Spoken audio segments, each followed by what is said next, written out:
The job seemed perfect at first. A night shift security position at the Stanforth Museum, a place no one really talked about anymore. But the pay was decent and it sounded like a quiet gig. The museum had been closed to the public for decades, supposedly under renovation, but I didn't really care about that. It was money and I needed it. The building itself was massive and ancient, with high ceilings and echoing hallways that seemed to stretch endlessly into shadow. When I arrived for my first shift, the manager, a gaunt man with deep-set eyes, handed me a flashlight, a set of keys, and a letter. His hands were shaking, and he avoided my eyes. "You'll need to follow these rules," he said in a low, urgent voice. "No exceptions." He practically shoved the letter into my hand before turning and hurrying away, leaving me standing there in the dim light of the museum's lobby, the heavy silence pressing in around me. I made my way to the small security office, tucked away in the heart of the building. The place was dark, musty, and filled with an air of disuse. The security monitors showed grainy footage of the museum's various rooms and corridors, all empty, all still. I sat down, turned on the desk lamp, and unfolded the letter. The paper was yellowed, brittle, and the handwriting looked shaky, almost desperate. At the top of the page, underlined, were the words, "Rules for the Night Guard." I read the first rule aloud to myself, feeling a slight shiver of unease. Rule 1, check the ancient artifacts room at exactly 1 a.m. If any statue is facing a different direction, calmly leave the room, close the door, and wait 5 minutes before re-entering. Statues moving on their own? I chuckled nervously, telling myself it was just an old prank, but I couldn't shake the creeping dread that was already taking root in my gut.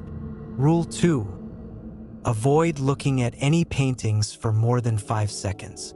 If you feel the eyes moving, close your own eyes and count to 10. The thought of those old, oil-painted portraits glaring down at me made my skin crawl, but I shook it off. Just my mind playing tricks, I told myself. Rule 3, there is an old suit of armor in the medieval exhibit. It will move periodically. If you notice it in a different position than before, nod respectfully and move on without looking back. The image of the heavy, metal armor shifting in the dark sent a chill down my spine. I tried to laugh it off, but my throat was too dry. Rule 4, you may see a little girl in a white dress wandering the halls. If you do, politely ask her to leave. She will stare at you, but do not engage further. Walk away slowly without turning your back. A little girl? In a locked museum at night? My heart raced as I imagined her, pale and silent, watching me from the shadows. Rule 5. If you see a man in an old-fashioned suit standing by the Egyptian sarcophagus, he will ask for the time. Tell him it's 4:13 a.m., regardless of the actual time, and leave the room immediately. The man by the sarcophagus. The thought of someone standing near those ancient relics, asking for the time, made my skin prickle. Rule 6. The night ends at 6 a.m.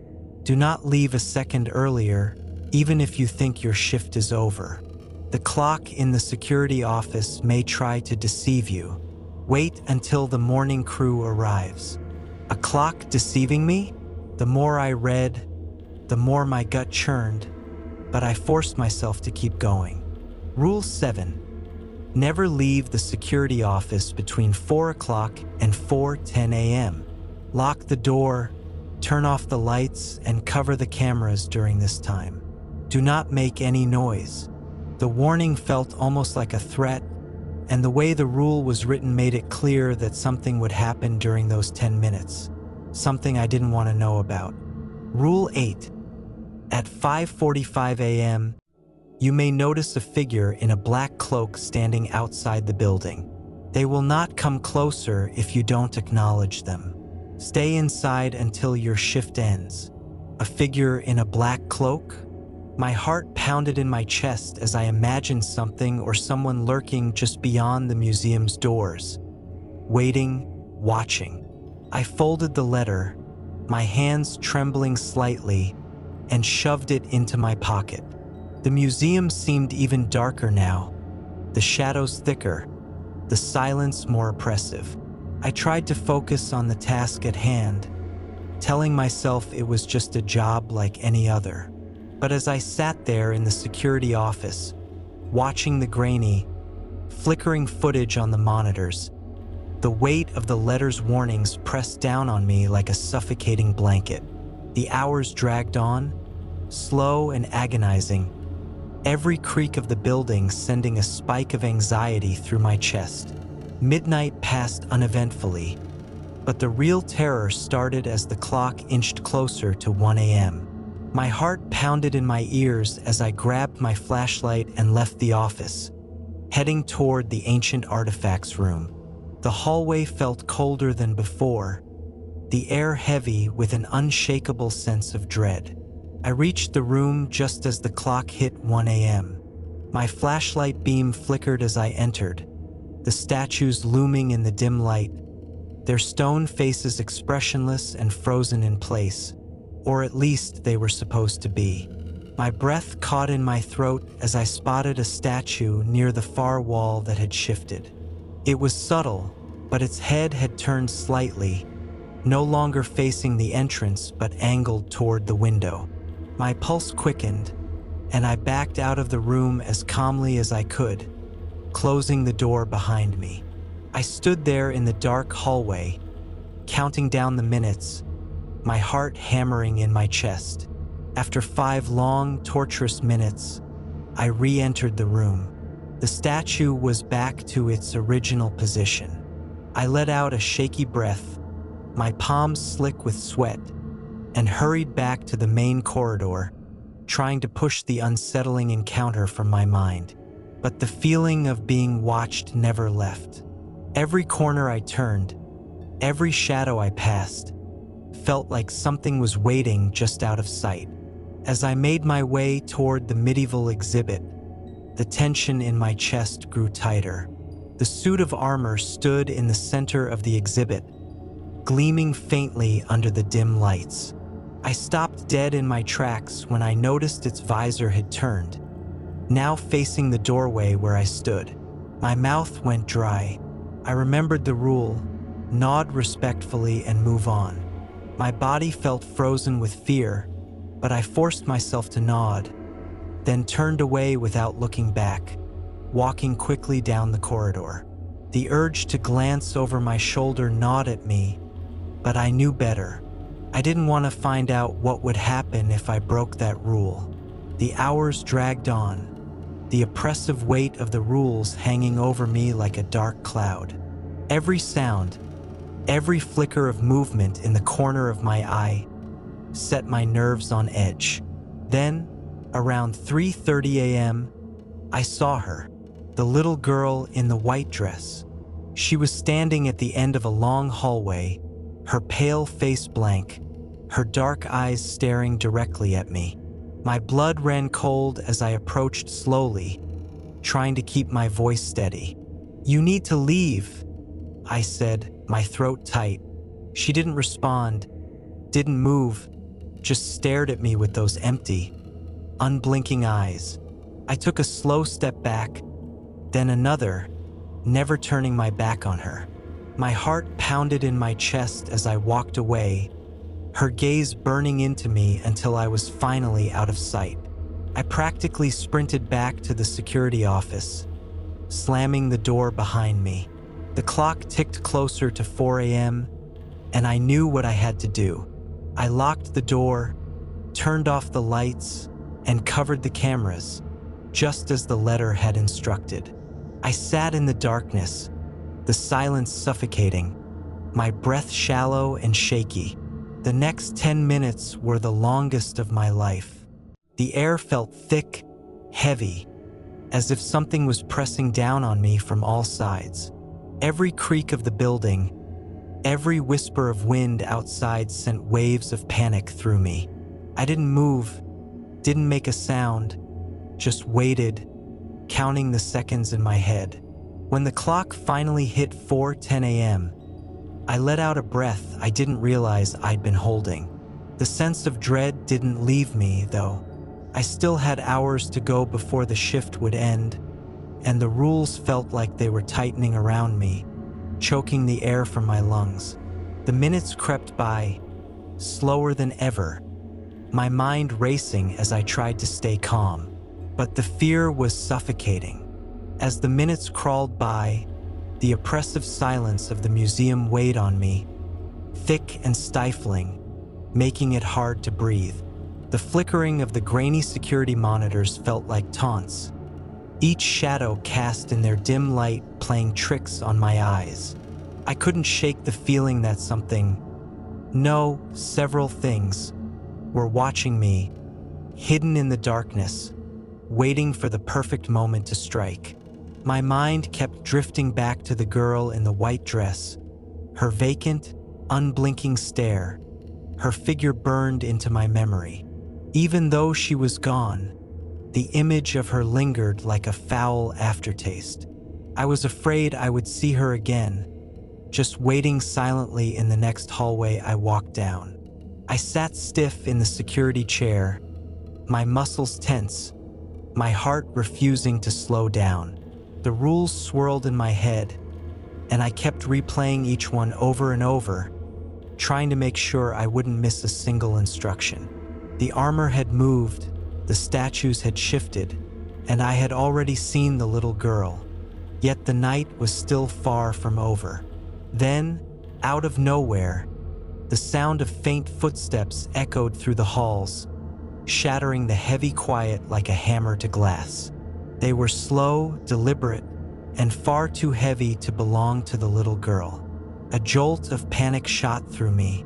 I stared at the monitors, but the cameras didn't show anything, just static-filled images of empty rooms. My fingers trembled as I tightened my grip on the flashlight, its thin beam of light feeling pitifully weak against the sheer blackness outside the office door. The footsteps grew louder, closer, each one measured like someone or something was taking its time. I stood up, the flashlight shaking in my hand, and edged toward the door. My heart was thudding so loudly I could barely hear anything else. The sound of the footsteps stopped abruptly, just outside the office. I held my breath, praying the locked door would be enough, that whatever was out there wouldn't find its way inside. But then there was a soft knock. I froze, my body stiff with fear, and then it came again, soft, patient. My mind raced, Rule 5 flashing across my thoughts. If you see a man in an old-fashioned suit standing by the Egyptian sarcophagus, he will ask for the time. Tell him it's 4:13 a.m., regardless of the actual time, and leave the room immediately. The clock on the wall read 4:32 a.m. This wasn't the sarcophagus, but my instincts screamed at me not to open the door. The knocking persisted, gentle but insistent. I backed away, keeping my eyes fixed on the handle, my pulse roaring in my ears. I tried to think logically. This had to be another trick, another test from this cursed place. Then, the door handle jiggled, just slightly, as if someone was gently trying to turn it. My legs wobbled beneath me as I backed further into the room, eyes locked on the door as the knocking stopped. Silence again, thick and unnatural. I waited, heart in my throat, but nothing followed. I exhaled slowly, forcing myself to believe that whatever it was had left. But just as I let my guard down, I heard something else. Faint breathing, shallow and slow, right outside the door. My blood ran cold. It wasn't going away. I edged around the desk, crouching beneath it, my back pressed to the wall as I tried to keep my breathing quiet. Whatever was out there knew I was here.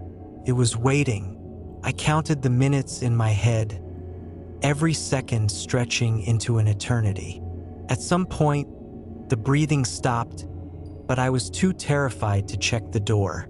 I just stayed crouched there, trembling, until the clock on the wall ticked over to 5 a.m. My muscles screamed with stiffness as I pulled myself back into the chair. The room felt colder now, and even though the door remained shut, I felt exposed, vulnerable. I could hear the wind outside the museum now, howling faintly against the windows, as if the very building itself was trying to ward off the evil that lurked inside. Then, out of the corner of my eye, I noticed one of the cameras, focused on the medieval exhibit, showed something that nearly made me scream. The suit of armor was gone. The pedestal where it had stood was empty, and the camera's static didn't hide that. My breath hitched, and I quickly switched to the hallway camera outside my office. There it was, the armor standing perfectly still in the corridor, facing the security room. Its visor was angled slightly downward, as though it were staring directly at me. A bead of cold sweat trickled down my forehead. The rule repeated in my mind, hammering into my brain. If you notice it in a different position, nod respectfully and move on without looking back. But I couldn't move. I was stuck in my chair, frozen with fear. Slowly, I gathered enough courage to nod, a quick jerk of my head toward the camera, though I knew it couldn't see me. My mouth was dry, my throat tight, and the air felt like it had turned to ice. I flicked back to the other monitors, trying to track any further movements, but my heart stopped when I saw the little girl again, this time standing just a few feet behind the armor. She wasn't there before.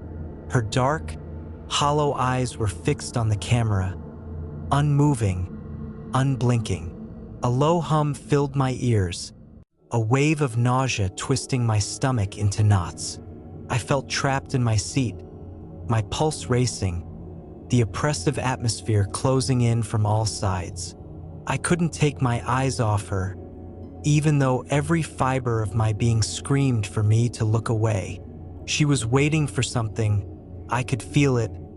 A mistake, a moment of weakness. I squeezed my eyes shut, remembering Rule 4. If you see the little girl, politely ask her to leave. Do not engage further. I didn't know if she could hear me through the camera, but I had to try. My voice wavered as I whispered, "You need to leave." No response. I repeated it louder, my voice cracking. Still nothing.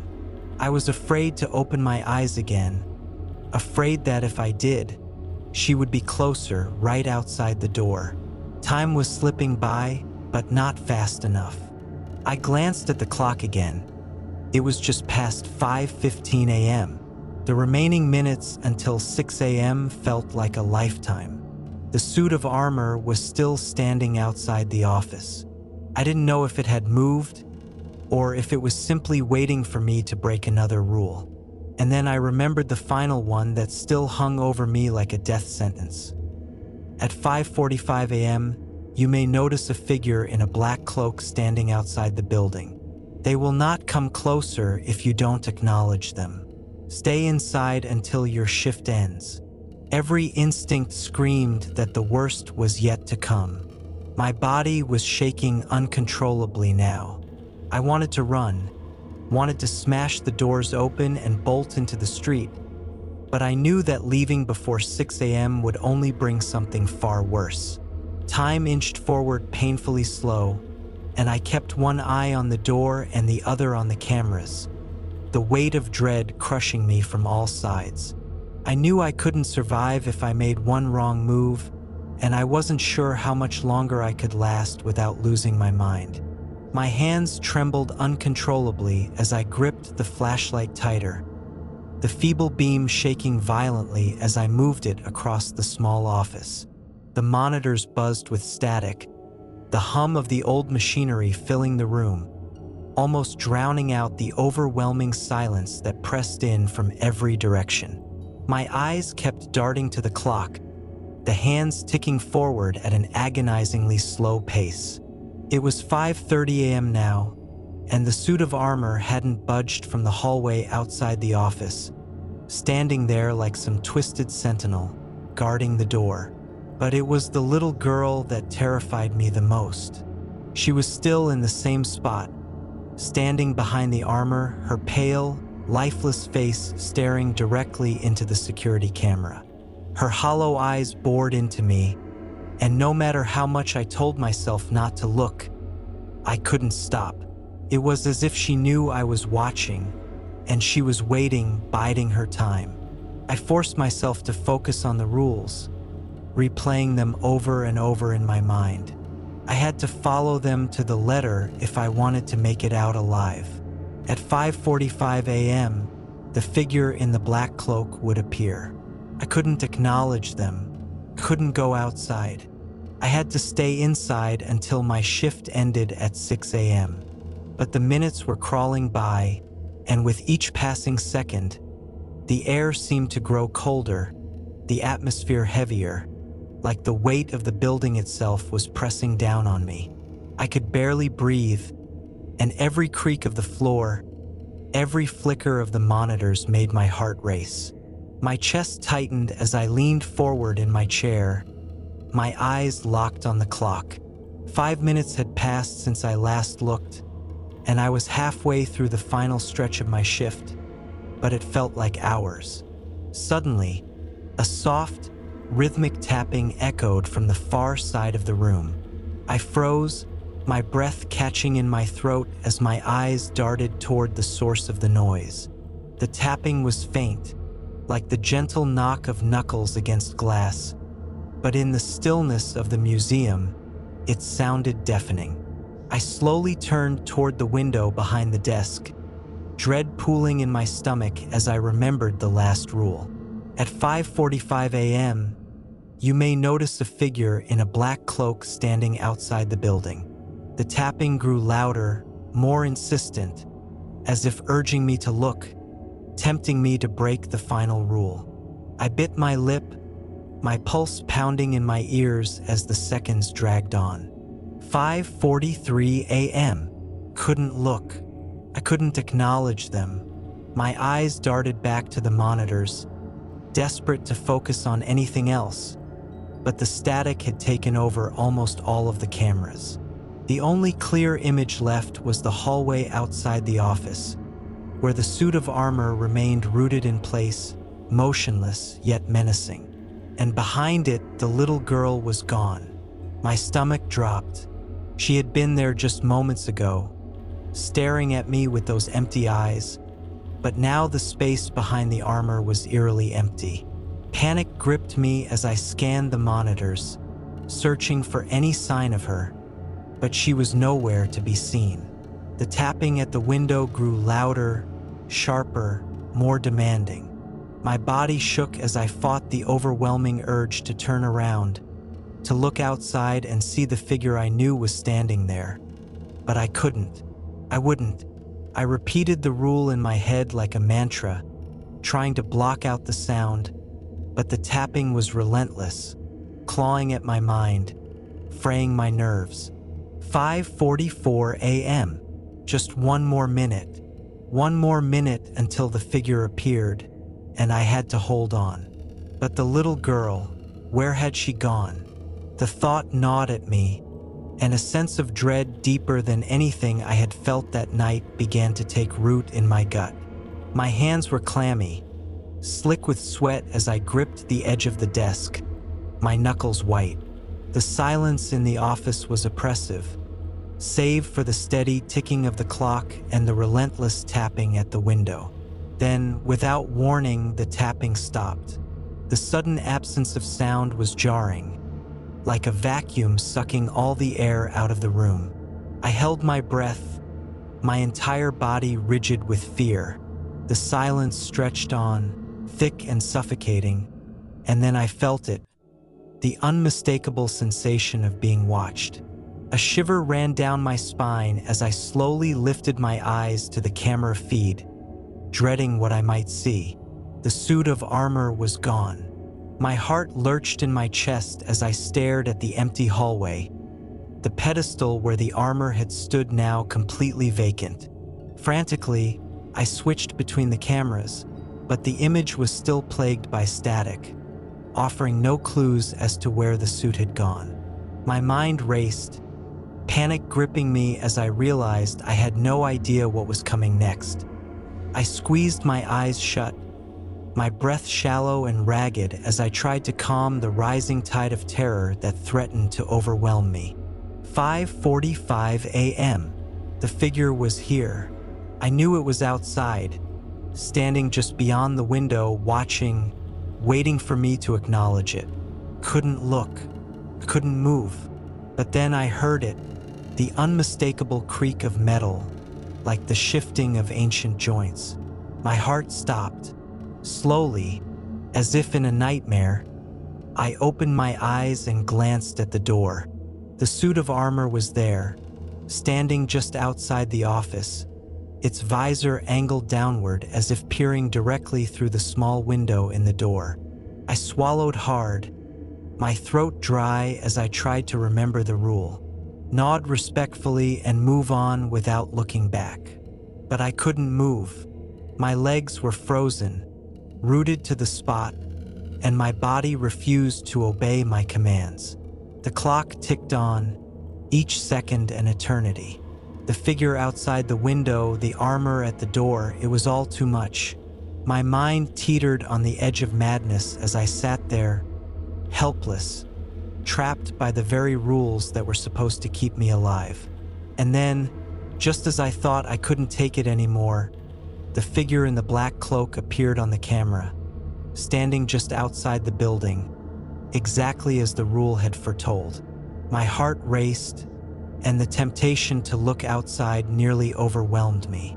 But I fought it, gripping the arms of the chair, my nails digging into the worn fabric as I kept my eyes trained on the monitors.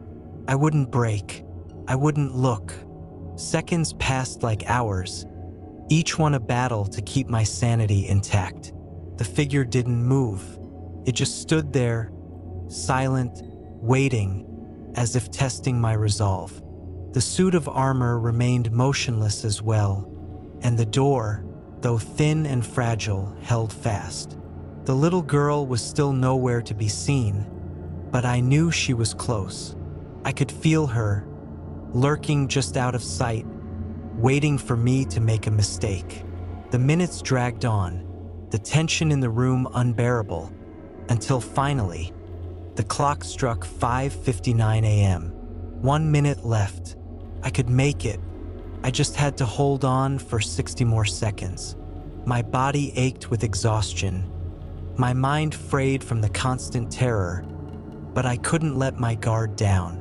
Not now. The suit of armor shifted slightly, its gauntlet hand twitching as if preparing to make its next move. The figure outside remained still, its presence a dark, oppressive force pressing in from all sides. I closed my eyes, willing the last few seconds to pass. And then, with a deafening crack, the door to the office creaked open. The door creaked open, and my heart plummeted into my stomach as the suit of armor stepped into the office, the faint clink of metal echoing in the suffocating silence. My instincts screamed at me to run, to escape, but my body felt paralyzed, rooted to the spot as the armored figure advanced slowly, deliberately. Panic surged through me, igniting my fight or flight response, and with every ounce of strength I could muster, I broke free from my stupor and bolted past the towering figure, shoving it aside as I dashed into the hallway. My heart raced, pounding against my ribcage like a frantic drum as I sprinted toward the exit, the darkness of the museum closing in around me. Behind me, I heard the unmistakable sound of metal scraping against the floor, the suit of armor moving with unnatural speed. I didn't dare look back. I ran, weaving through the exhibits, my mind racing as I recalled the layout of the building from my earlier rounds. The whispers of the past echoed around me. The shadows danced along the walls, but I forced myself to keep moving, guided by sheer desperation. My breath came in ragged gasps as I reached the main hall, the grand entrance looming ahead like a beacon of hope. I could see the dim light of the exit sign glowing faintly in the distance, urging me on as I sprinted toward it. The sound of heavy footsteps followed closely behind, the armor clattering ominously, and I could almost feel the cold touch of its presence creeping closer. I pushed myself harder, adrenaline coursing through my veins, and as I neared the exit, I spotted the dark figure of the cloaked entity standing ominously by the door, its hood obscuring its face, waiting, just waiting. I didn't have time to think. I couldn't let fear take hold. With a fierce determination, I skidded to a halt, my heart racing as I lunged for the exit, throwing the door open with a force I didn't know I had. Fresh air hit my face like a wave, the night sky stretching above me, stars twinkling down like distant eyes witnessing my escape. I burst through the threshold and sprinted into the night, the echoes of the haunted museum fading behind me as I ran toward the street, my heart pounding in my ears. I could feel the weight of the rules lifting off my shoulders with every step I took away from that nightmare. I had survived. I had defied the darkness that sought to claim me, and as I reached the sidewalk, I looked back just once, a shiver running down my spine, but the building stood silent and still, the looming figure of the cloak now a distant shadow in the past. I had made it out. I was free. The horror of that night would haunt me forever, but I had escaped, and in that moment, I felt an overwhelming sense of relief wash over me, knowing I had conquered the terror within those walls, leaving the nightmare behind as I disappeared into the safety of the night, my life forever altered by the echoes of the rules I had survived.